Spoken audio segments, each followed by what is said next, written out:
حضرت انس رضی اللہ تعالیٰ عنہ سے روایت ہے کہ نماز کے وقت کے اعلان کے لیے لوگوں نے آگ اور ناقوس کا ذکر کیا، پھر یہود و نصارہ کا ذکر آ گیا، پھر بلال رضی اللہ تعالیٰ عنہ کو یہ حکم ہوا کہ اذان کے کلمات 2 مرتبہ کہیں اور اقامت میں 1 مرتبہ۔ صحیح بخاری حدیث نمبر 603۔ نافع نے خبر دی کہ عبداللہ بن عمر رضی اللہ تعالیٰ عنہ کہتے تھے کہ جب مسلمان ہجرت کر کے مدینہ پہنچے تو وقت مقرر کر کے نماز کے لیے آتے تھے، اس کے لیے اذان نہیں دی جاتی تھی۔ ایک دن اس بارے میں مشورہ ہوا، کسی نے کہا نصارہ کی طرح 1 گھنٹہ لے لیا جائے، اور کسی نے کہا کہ یہودیوں کی طرح نرسنگا بگل بنا لو، اس کو پھونک دیا کرو۔ لیکن حضرت عمر رضی اللہ تعالیٰ عنہ نے فرمایا کہ کسی شخص کو کیوں نہ بھیج دیا جائے جو نماز کے لیے پکار دیا کرے۔ اس پر حضرت صلی اللہ علیہ وسلم نے اسی رائے کو پسند فرمایا اور بلال سے فرمایا کہ بلال اٹھ اور نماز کے لیے اذان دے۔ صحیح بخاری حدیث نمبر 604۔ ایوب سختیانی نے ابو قلابہ سے انہوں نے انس رضی اللہ تعالیٰ عنہ سے روایت کیا ہے کہ حضرت بلال کو حکم دیا گیا کہ اذان کے کلمات 2 مرتبہ کہیں اور سوا قد قامت الصلاۃ کے تکبیر کے کلمات 1 دفعہ کہیں۔ صحیح بخاری حدیث نمبر 605۔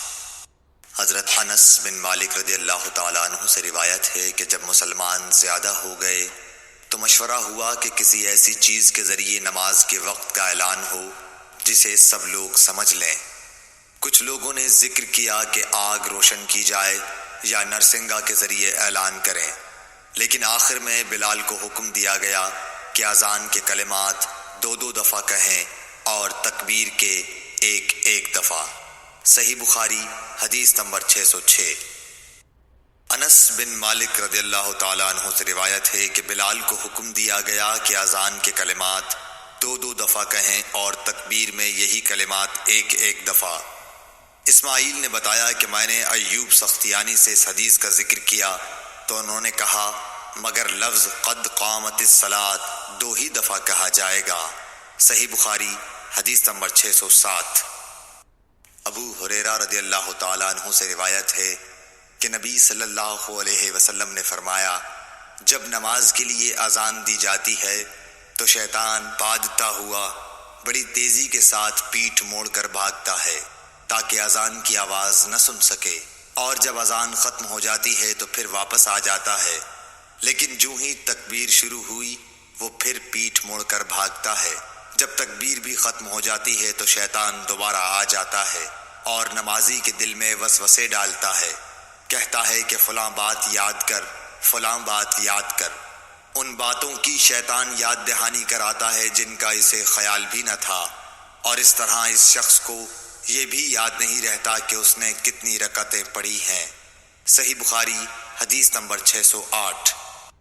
امام مالک نے عبد الرحمن بن عبداللہ بن عبد الرحمن بن ابی صعصعہ انصاری سے خبر دی، پھر عبد الرحمن مازنی اپنے والد عبداللہ سے بیان کرتے ہیں کہ ان کے والد نے انہیں خبر دی کہ حضرت ابو سعید خدری رضی اللہ تعالیٰ عنہ صحابی نے ان سے بیان کیا کہ میں دیکھتا ہوں کہ تمہیں بکریوں اور جنگل میں رہنا پسند ہے، اس لیے جب تم جنگل میں اپنی بکریوں کو لیے ہوئے موجود ہو اور نماز کے لیے اذان دو تو تم بلند آواز سے اذان دیا کرو، کیونکہ جن و انس بلکہ تمام ہی چیزیں جو مؤذن کی آواز سنتی ہیں قیامت کے دن اس پر گواہی دیں گی۔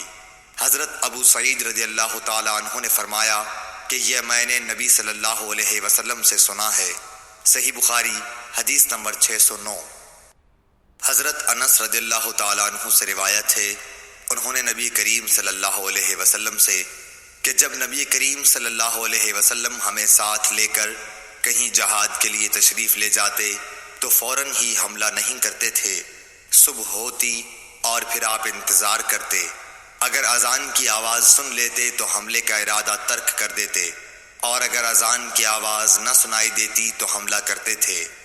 انس نے کہا کہ ہم خیبر کی طرف گئے اور رات کے وقت وہاں پہنچے، صبح کے وقت جب اذان کی آواز نہیں سنائی دی تو آپ اپنی سواری پر بیٹھ گئے اور میں ابو طلحہ کے پیچھے بیٹھ گیا۔ چلنے میں میرے قدم نبی صلی اللہ علیہ وسلم کے قدم مبارک سے چھو چھو جاتے تھے۔ انس نے کہا کہ خیبر کے لوگ اپنے ٹوکروں اور کدالوں کو لیے ہوئے اپنے کام کاج کو باہر نکلے تو انہوں نے رسول کریم صلی اللہ علیہ وسلم کو دیکھا اور چلا اٹھے کہ محمد واللہ محمد صلی اللہ علیہ وسلم پوری فوج سمیت آ گئے۔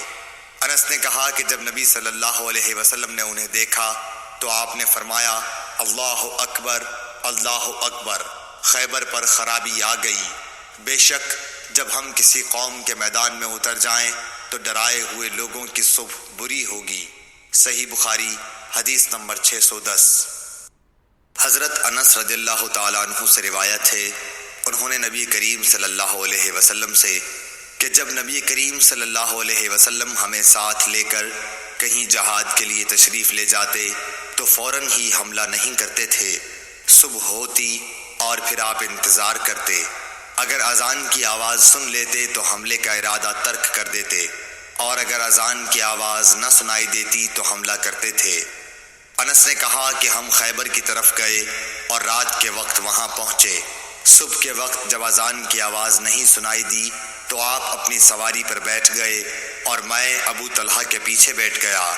چلنے میں میرے قدم نبی صلی اللہ علیہ وسلم کے قدم مبارک سے چھو چھو جاتے تھے۔ انس نے کہا کہ خیبر کے لوگ اپنے ٹوکروں اور کدالوں کو لیے ہوئے اپنے کام کاج کو باہر نکلے تو انہوں نے رسول کریم صلی اللہ علیہ وسلم کو دیکھا اور چلا اٹھے کہ محمد واللہ محمد صلی اللہ علیہ وسلم پوری فوج سمیت آ گئے۔ انس نے کہا کہ جب نبی صلی اللہ علیہ وسلم نے انہیں دیکھا تو آپ نے فرمایا اللہ اکبر اللہ اکبر، خیبر پر خرابی آ گئی۔ بے شک جب ہم کسی قوم کے میدان میں اتر جائیں تو ڈرائے ہوئے لوگوں کی صبح بری ہوگی۔ صحیح بخاری حدیث نمبر 610۔ عیسیٰ بن طلحہ نے بیان کیا کہ انہوں نے معاویہ بن ابی سفیان سے ایک دن سنا، آپ جواب میں مؤذن کے ہی الفاظ کو دہرا رہے تھے، اشہد ان محمد رسول اللہ تک۔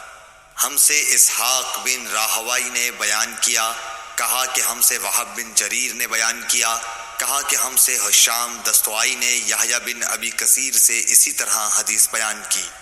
صحیح بخاری حدیث نمبر 612۔ یحییٰ نے کہا کہ مجھ سے میرے بعض بھائیوں نے حدیث بیان کی کہ جب مؤذن نے حی علی الصلاۃ کہا تو معاویہ رضی اللہ تعالی عنہ نے لا حول ولا قوت الا باللہ کہا اور کہنے لگے کہ ہم نے نبی صلی اللہ علیہ وسلم سے ایسا ہی کہتے سنا ہے۔ صحیح بخاری حدیث نمبر 613۔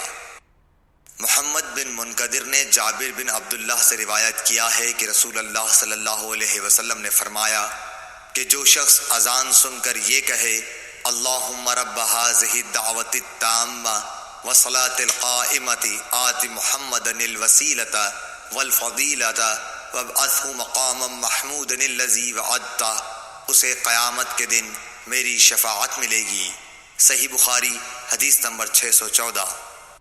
امام مالک نے سمی سے جو ابو بکر عبد الرحمن بن حارث کے غلام تھے خبر دی، انہوں نے ابو صالح ذکوان سے، انہوں نے حضرت ابو ہریرہ رضی اللہ تعالی عنہ سے کہ حضرت صلی اللہ علیہ وسلم نے فرمایا کہ اگر لوگوں کو معلوم ہوتا کہ اذان کہنے اور نماز پہلی صف میں پڑھنے سے کتنا ثواب ملتا ہے، پھر ان کے لیے قرعہ ڈالنے کے سوائے اور کوئی چارہ نہ باقی رہتا تو البتہ اس پر قرعہ اندازی ہی کرتے، اور اگر لوگوں کو معلوم ہو جاتا کہ نماز کے لیے جلدی آنے میں کتنا ثواب ملتا ہے تو اس کے لیے ایک دوسرے سے آگے بڑھنے کی کوشش کرتے، اور اگر لوگوں کو معلوم ہو جاتا کہ عشاء اور صبح کی نماز کا ثواب کتنا ملتا ہے تو ضرور چوتڑوں کے بل گھسٹتے ہوئے ان کے لیے آتے۔ صحیح بخاری حدیث نمبر 615۔ عبید اللہ بن حارث بصری نے کہا کہ ابن عباس رضی اللہ تعالی عنہ نے ایک دن ہم کو جمعے کا خطبہ دیا۔ بارش کی وجہ سے اس دن اچھی خاصی کیچڑ ہو رہی تھی۔ مؤذن جب حی علی الصلاۃ پر پہنچا تو آپ نے اس سے یہ کہنے کے لیے فرمایا کہ لوگ نماز اپنی قیام گاہوں پر پڑھ لیں۔ اس پر لوگ ایک دوسرے کو دیکھنے لگے۔ ابن عباس رضی اللہ تعالی عنہ نے کہا کہ اسی طرح مجھ سے جو افضل تھے انہوں نے بھی کیا تھا۔ اور اس میں شک نہیں کہ جمعہ واجب ہے۔ صحیح بخاری حدیث نمبر 616۔ سالم بن عبداللہ بن عمر رضی اللہ تعالی عنہ نے اپنے والد عبداللہ بن عمر رضی اللہ تعالی عنہ سے روایت کیا ہے کہ رسول اللہ صلی اللہ علیہ وسلم نے فرمایا کہ بلال تو رات رہے اذان دیتے ہیں، اس لیے تم لوگ کھاتے پیتے رہو یہاں تک کہ ابن مکتوم اذان دیں۔ راوی نے کہا کہ وہ نابینا تھے اور اس وقت تک اذان نہیں دیتے تھے جب تک ان سے کہا نہ جاتا کہ صبح ہو گئی، صبح ہو گئی۔ صحیح بخاری حدیث نمبر 617۔ عبداللہ بن عمر رضی اللہ تعالی عنہ نے کہا، مجھے ام المومنین حضرت حفصہ رضی اللہ تعالی عنہا نے خبر دی کہ رسول کریم صلی اللہ علیہ وسلم کی عادت تھی کہ جب مؤذن صبح کی اذان صبح صادق کے طلوع ہونے کے بعد دے چکا ہوتا تو آپ اذان اور تکبیر کے بیچ نماز قائم ہونے سے پہلے 2 ہلکی سی رکعتیں پڑھتے۔ صحیح بخاری حدیث نمبر 618۔ عبد الرحمن بن عوف نے حضرت عائشہ صدیقہ رضی اللہ تعالی عنہا سے روایت کیا ہے کہ نبی صلی اللہ علیہ وسلم فجر کی اذان اور اقامت کے درمیان 2 ہلکی سی رکعتیں پڑھتے تھے۔ صحیح بخاری حدیث نمبر 619۔ عبداللہ بن دینار نے حضرت عبداللہ بن عمر رضی اللہ تعالی عنہ سے روایت کیا ہے کہ رسول کریم صلی اللہ علیہ وسلم نے فرمایا، دیکھو بلال رات رہے میں اذان دیتے ہیں، اس لیے تم لوگ سحری کھا پی سکتے ہو جب تک ابن ام مکتوم اذان نہ دیں۔ صحیح بخاری حدیث نمبر 620۔ ابو عثمان عبد الرحمن نہدی نے عبداللہ بن مسعود سے روایت کیا ہے، انہوں نے نبی کریم صلی اللہ علیہ وسلم سے کہ آپ نے فرمایا کہ بلال کی اذان تمہیں سحری کھانے سے نہ روک دے کیونکہ وہ رات رہے سے اذان دیتے ہیں، یا یہ کہا کہ پکارتے ہیں تاکہ جو لوگ عبادت کے لیے جاگے ہیں وہ آرام کرنے کے لیے لوٹ جائیں اور جو ابھی سوئے ہوئے ہیں وہ ہوشیار ہو جائیں۔ کوئی یہ نہ سمجھ بیٹھے کہ فجر یا صبح صادق ہو گئی، اور آپ نے اپنی انگلیوں کے اشارے سے طلوع صبح کی کیفیت بتائی۔ انگلیوں کو اوپر کی طرف اٹھایا اور پھر آہستہ سے انہیں نیچے لائے اور پھر فرمایا کہ اس طرح فجر ہوتی ہے۔ حضرت ظہیر راوی نے بھی شہادت کی انگلی ایک طرف رکھی، پھر انہیں دائیں بائیں جانب پھیلا دیا۔ صحیح بخاری حدیث نمبر 621۔